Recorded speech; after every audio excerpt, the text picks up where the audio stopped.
Allora, la politica in questo non deve e non può fare assolutamente nulla, perché intervenire in un iter amministrativo è un reato. Torna la paura nel Vajont, appresa la notizia di una possibile costruzione di una centrale elettrica all'interno del torrente omonimo vicino al Monte Toc. Prevede la realizzazione di una centrale idroelettrica che sfrutterebbe le portate già in transito nella galleria di scarico del lago del residuo C, il bacino formatosi dopo la frana del 1963.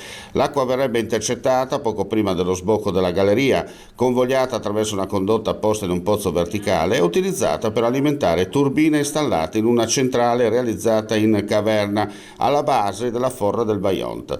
Dopo la produzione di energia, l'acqua verrebbe restituita al torrente senza creare tratti in secca.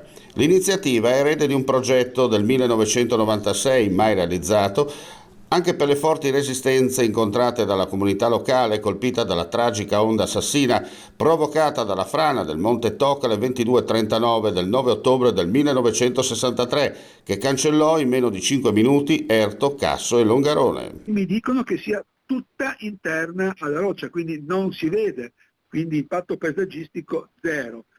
Dovrebbe avere, da quello che mi dicono, un beneficio dal punto di vista del risparmio energetico, in quanto è una energia pulita, l'idroelettrica.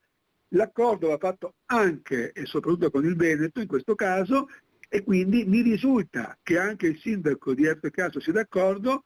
Non mi pare altrettanto quello di Longarone, però ripeto, noi non andiamo nella politica a fare giudice e non può, ripeto, se un sindaco, un assessore regionale, un presidente interviene con gli uffici, è un reato gravissimo.